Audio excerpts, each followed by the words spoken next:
an emphatic exclamation mark here for Donovan Mitchell, Mr. Spears. Spider a couple months ago, he's focused on big things. He's focused on legacy. He's focused on being one of the elite players, and certainly winning will do that. Winning big will do that. Well, Ty Jerome, though, also had a little bit to say in this one as Donovan Mitchell hits the three here.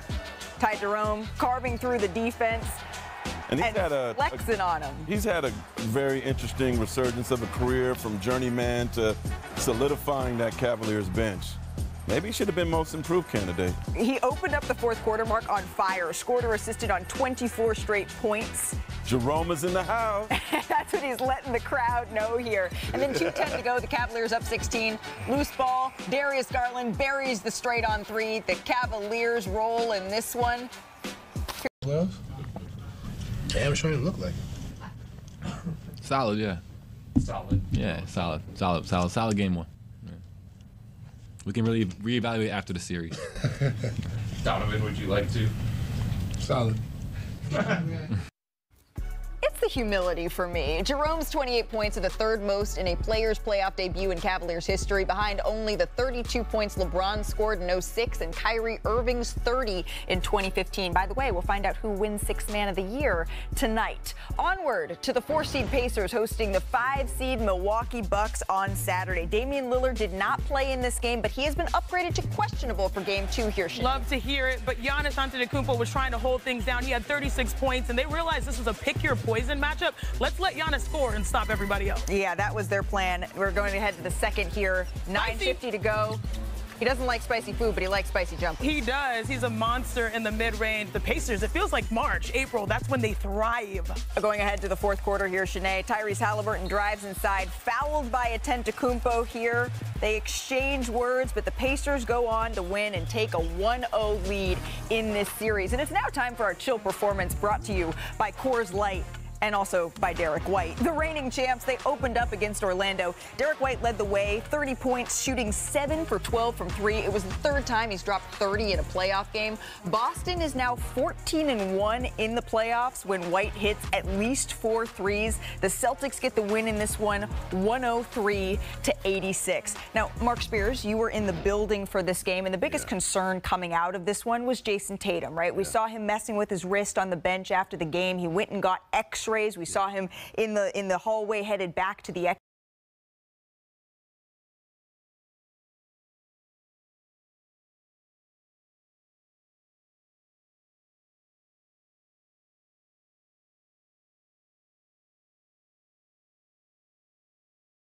room. I said, I'm glad. He said, Mama, we don't need that. We don't need another Jackie Christie Don't mess moment. with Miss Brandy. I am more worried about Jalen. Okay. You know, he had a cortisone shot in his knee.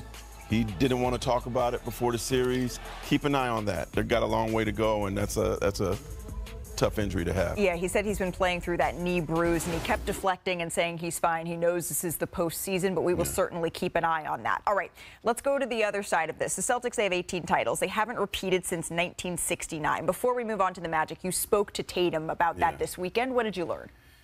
He thought that doing something that Bird hasn't done, doing something that Paul Pierce hasn't done, but doing something that Bill Russell did would be special and magnificent. But Joe Mazzulla has done a really good job of having them focus on today. Jaylen Brown said we're not worried about 6 weeks from now, 6 months from now, 10 years from now. We're worried about the Magic.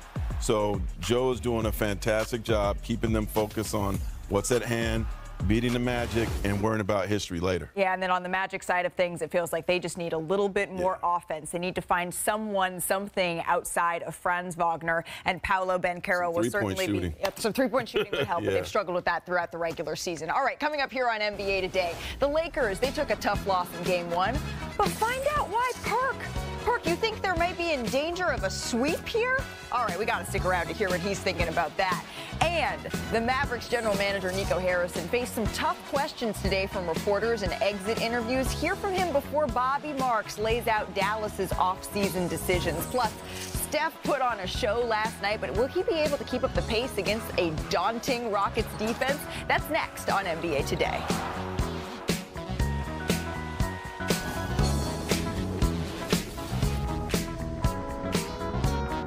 Patient. Horror story here. It was. It was. This was all about sinners, nightmares, and defense, depth, dominance. That's what the Oklahoma City Thunder bring. Once you miss, that's the best thing for them. They have these one, and then OKC now up. What's that? Oh, J-Dub.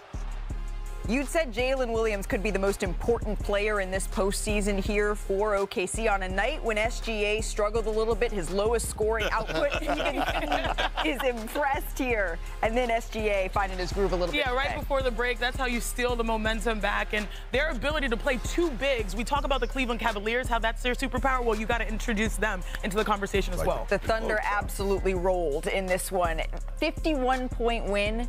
That is the 5th largest margin of victory in postseason history, the largest in a decade. This was also the largest playoff win in franchise history for OKC. After the game, here's Ja Morant on the Grizzlies' performance. Joe, what are you telling your guys after a game like this? We'll never, play that bad again. If we win Tuesday, the series 1-1. And this game won't matter. Well, number one, you're not going to win Tuesday. But number two, I believe Ja Morant, but I don't believe Jaren Jackson Jr. Let's have an uncomfortable conversation real quick. Oh, goodness. He is the most overhyped player in this league. He's not even a top 10 big in my eyes. And here's why I'm going at him. Forget the fact that you fired your coach 5 games, 8 games left in the season and you need him to step up. Forget the fact that Ja Morant probably shouldn't be playing because he's taking shots every damn day to stay on the floor because we know how severe that ankle sprain is. Forget the fact that he is a former defensive player of the year. Forget the fact that he made an all-star team this year. Matter of fact, forget the fact that he had 4 and 3. Do you realize 43 was my jersey number in Boston? Do you realize 4 and 3 is what I average? You're an all-star, bro. They need you to step up at the biggest times. I don't care. It's a make-or-miss league. You're going to miss shots. But there's no way in hell that Jaren Jackson Jr. should ever leave a game without having double-figure rebounds and being impactful on the defensive side of things. So when I look at the Memphis Grizzlies and I look at this matchup against Isaiah Hartenstein and Chet Holmgren, you got to impose your will. You can't have them switching Alex Caruso on you and you're settling for threes and you can't get 2 feet in the paint and punish them on these mismatches. When I think about him, yes, it is 10 bigs that I would take over him right now. He was an all-star, yeah. Yes. As much as the Grizzlies, it just was not their afternoon. By the way, an incredibly painful turnaround for them. Early game after barely making it out of the play-in tournament. They shouldn't have been in the play-in tournament. But I think we can both agree, right?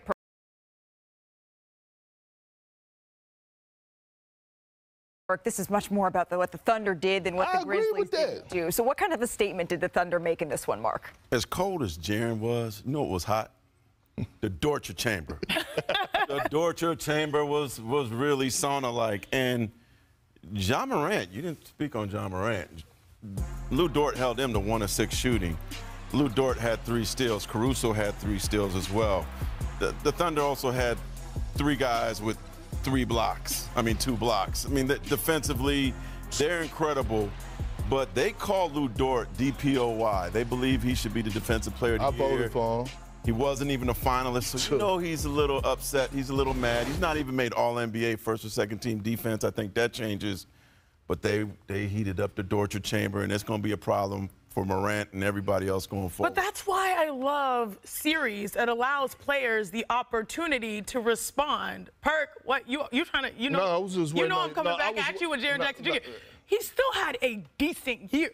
22 points per game. Now, I think rebounds. In one game, mind you, losing in a play-in, then winning a play-in, then going up against Oklahoma City Thunder, which I say is running into a defensive buzzsaw, is difficult. I think he'd be the first to admit that that was an unacceptable performance from him. But yeah, you were pretty strong on that. And I stand on that. Look, Austin Reeves averaged 5 rebounds. I think for the season. Yes, yeah. But before, ironically, talking about Lou Dort and the torture chamber and how he should get more consideration for Defensive Player of the Year, prior to his injury, weren't we saying that Jaren Jackson Jr. could have made that opportunity too? So, like, we can talk about Jaren Jackson Jr. and the Memphis Grizzlies all day long.